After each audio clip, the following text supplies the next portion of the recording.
Sir কেনেকুৱা অনুভৱ হৈছে? আমাৰ খুব ভাল অনুভৱ হৈছে। আমি কৈ আছোঁ আজি 1.5 মাহকৈ তেওঁলোকে ইয়াতে নাহৰপুৰ লাচিত বৰফুকন যুৱ সংঘৰ সৌজন্যত এই ৰাসৰ তেওঁলোকে আখৰা কৰিছে আৰু তেওঁলোকে ধেমাজি বা মাজুলীৰ পৰা যোৰহাটৰ পৰা প্ৰশিক্ষক আনি ইয়াত প্ৰশিক্ষণ লৈছেহি আৰু এই ল'ৰাখিনি নাহৰপুৰ ল'ৰাখিনি যুৱ সংঘৰ ল'ৰাখিনি মানে তেওঁলোক অতি উদ্যোগী। তেওঁলোকে ভাওনা কৰি আছে আজি 41 বছৰ হৈছে বুলি ক'লে আৰু এই গাঁওখনৰ যিটো পৰিৱেশ এই পৰিৱেশটো খুব ভাল হৈছে। পৰিৱেশটো আমি খুব পচন্দ কৰিছোঁ আৰু ইয়াত চামে চামে যিখিনি ল'ৰা এতিয়া ওলাই আহিছে ভাল মানে শিক্ষাৰ ক্ষেত্ৰতো যথেষ্ট আগবাঢ়িছে। সামাজিক ক্ষেত্ৰতো দেখিছোঁ এওঁলোকৰ যিখিনি সাংস্কৃতিক অনুষ্ঠান পাতে, সামাজিক অনুষ্ঠান পাতে, এওঁলোকে খেলা ধূলা পাতে, সেইখিনি কৰি মেলি এটি গাঁওখনক যথেষ্ট আগবঢ়াই নিছে আৰু গাঁওখনৰ যিটো পৰিৱেশ খুব ভাল হৈছে, পৰিৱেশটো ভাল হৈছে। আজি সঁচাকেই যুৱচামে কিছুমান বেয়া পথ লৈছে, মিছা নহয় এইটো কথা, আৰু বেয়া পথ লৈছে বা অন্যান্য অখাদ্য বস্তু তেওঁলোকে ভক্ষণ কৰিবলৈও লৈছে আৰু গাঁওখন যদি ঠিক কৰিব লাগে, মহাপুৰুষে সেইকাৰণে মহাপুৰুষ শংকৰদেৱে এইটোৱে কৰিছিলে যে ধৰ্মীয় মাধ্যমেদি ভাওনা অনুষ্ঠান বা গায়ন বায়নকে আদি কৰি সেইখিনি তেওঁলোকে চৰ্চা কৰি যথেষ্ট মানে সমাজখন সংস্কাৰ কৰিছিলে আৰু এইখন গাঁৱতো নাহৰপুৰ গাঁৱতো তেওঁলোকে এতিয়া আজি নামঘৰত এতিয়া শাস্ত্ৰ ভাগত শিকি আছে, গায়ন বায়ন শিকি আছে। গতিকে এইখিনি খুব ভাল কথা। গতিকে এইটো কৰিব লাগে। মই উৎসাহিত কৰিছোঁ, মই প্ৰেৰণা যোগাইছোঁ। ময়ে নহয়, ৰাইজেও লাগিছে। এতিয়া ওচৰৰ 4-5খন গাঁও ইয়াতে তেওঁলোকে সাঙুৰি লৈছে, বেছি গাঁও সামৰি লৈছে, নাপায় 4-5খনতকৈ বেছি বাৰু। চিৰিঙলা মানে নাহৰপুৰ মাজবাম, এইফালে হাতীয়ালি, এনেকৈ গাঁওবিলাক টেপৰচালি সাঙুৰি লৈছে আৰু সেই গাঁওখিনি ল'ৰা ছোৱালীবিলাকো ইয়াতে সন্ধিয়া সময়ত বেলেগ ফালে বেয়া কামত ওলাই যোৱাতকৈ ইয়ালৈ আহিছে, এইবিলাক গীত মাত চৰ্চা কৰিছে। ছোৱালীবিলাকো তেনেকৈ আহিছে, পঢ়াৰ ল'ৰা ছোৱালী হ'লেও তেওঁলোকে মাজতে মানে তেওঁলোকে পঢ়া শুনাটো বজাই ৰাখিছে। এতিয়া ইয়াতে ভালেমানখিনি মানে মই কৈছোঁৱেই এই বিশ্ববিদ্যালয়ৰ অধ্যাপক কেইবাজনো হৈছে এতিয়া ইয়াতে, অন্য ডাক্তৰ বা অভিযন্তা এইবিলাকতো হৈছেই। গতিকে এই সৎসংগখিনিক লোৱাৰ কাৰণে আমি প্ৰশংসা কৰিছোঁ আৰু সঁচাকেই যিবিলাক গাঁৱত এতিয়াও হোৱা নাই, মই ভাবোঁ এই অনুষ্ঠানবিলাক সম্প্ৰসাৰিত কৰিব লাগে। আৰু ইয়াত ভাল কথা এটা হ'ল যে তেওঁলোকে এটা প্ৰেক্ষাগৃহ ইতিমধ্যে চৰকাৰৰ ফালৰ পৰা পাইছে আৰু এখন ডাঙৰ খেলপথাৰ আছে।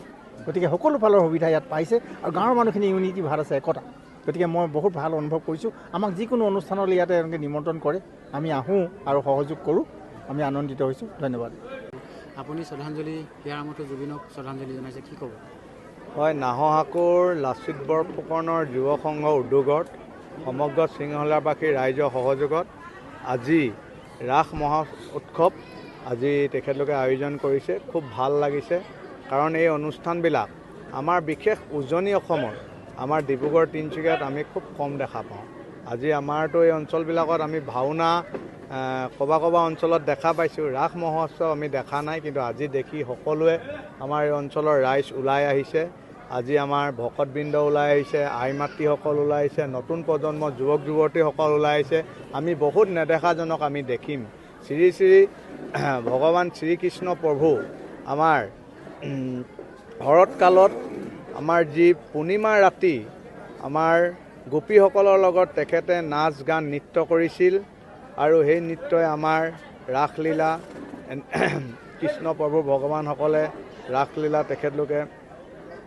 তেখেতলোকে গোপীসকলৰ লগত নাচিছিল, গীত মাত গাইছিল, নৃত্য গাইছিল।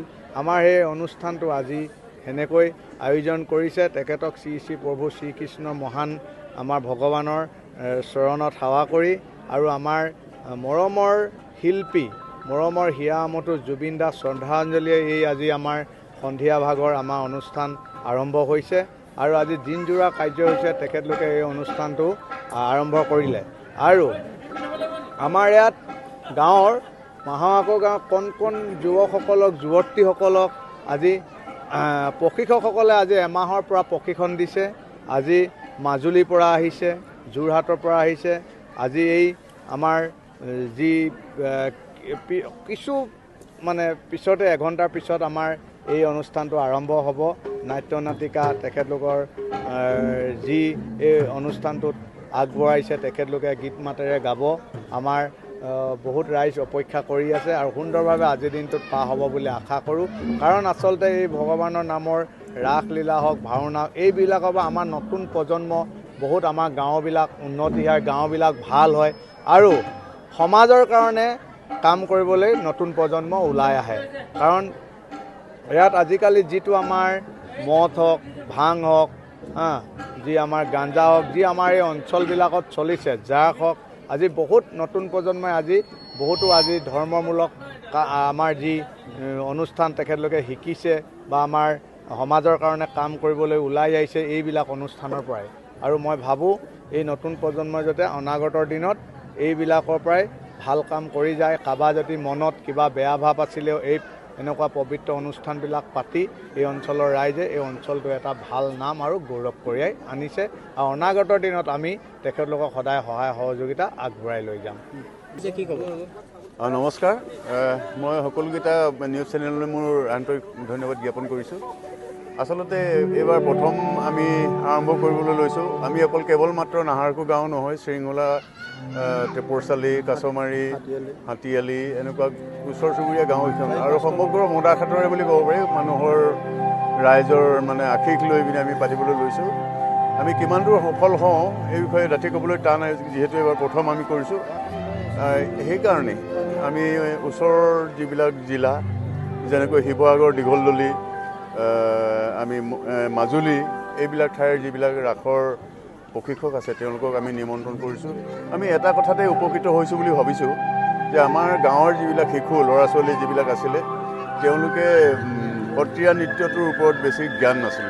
এই যে প্ৰশিক্ষক কেইজন আহিলে সত্ৰীয়া নৃত্যৰ ওপৰত জ্ঞান দিলে, তেওঁলোকে নাচিবলৈ বাগিবলৈ জানিলে। আৰু যিবিলাক কাৰিকৰী দিশ যিবিলাক আছে ৰাস এখনৰ, যেনেকৈ মঞ্চ সজ্জা হয়, ষ্টেজৰ কাৰণে যিবিলাক আমাৰ ছেটিংছৰ দৰকাৰ আছে সেইবিলাকৰ বিষয়েও আমাৰ ইয়াৰ ৰাইজ অজ্ঞ আছিল। এতিয়া আমি বিভিন্ন ধৰণৰ মুখা, বিভিন্ন ধৰণৰ ছেটিংছ আমি ইয়াতে আনিছোঁ। আমাৰ ইয়াৰ কাৰিকৰ বহুত আছে, শিল্পী বহুত আছে, তেওঁলোকে এইবিলাক শিকিব, শিকি লৈ ভৱিষ্যতে নিজেই আমাৰ স্বনিৰ্ভৰশীল হৈ আমি কৰিবলৈ পাৰিম বুলি মই ভাবিছোঁ। ইয়াত প্ৰায় সকলো শিশুৱে ইয়াত অংশগ্ৰহণ কৰিছে। আৰু যিখন মূল নাট সেই নাটখন আমি 3টা ভাগতহে কৰিম। কংসালয় এখন কৰিম, নন্দালয়, লগতে কাৰাগাৰৰ দৃশ্যখিনি, সিমানখিনি আমি কৰিম। যিহেতু মানে নাটকখন দীঘল হৈ গ'লে এই শিশুসকলৰ পিছত বৰ দিগদাৰ হ'ব, গতিকে আমি নাটকখন যিমানখিনি পাৰোঁ নাটকীয়ভাৱে আমি কাট কৰি যিটো উদ্দেশ্যটো কৃষ্ণৰ জন্মলৈকে আমি এইখিনি ছুটি কৰি পেলাইছোঁ। আৰু পিছৰ মহাৰাসখনৰ অলপ দীঘলীয়া হ'ব। খুব ভাল, আমাৰ গোটেই গাঁৱৰ ৰাইজৰ খুব ভাল অনুভৱ। আমাৰ বৈষ্ণৱ গুৰু শংকৰ মাধৱৰ যি সৃষ্টি আমাৰ উজনি অসমত খুব কম। প্ৰথমবাৰৰ বাবে আমাৰ এই অঞ্চলটোত আমাৰ ৰাস মহোৎসৱ হৈছে। সকলো আমাৰ গাঁৱৰ 3খন ৰাইজৰ উদ্যোগত এই কণ ছাত্ৰ ছাত্ৰী, কণ মইনাহঁতে যি উৎসাহ আছিলে বহুত দিনৰ পৰাই ৰাস মহোৎসৱ আমাৰ তেখেতলোকেতো হেৰিয়াত দেখি পায়, টিভিত দেখে, কিন্তু আমাৰ খুব কৈ আছিলে যে ৰাস মহোৎসৱ আমাৰ কণ মইনাহঁতে কৰিব বিচাৰিছে।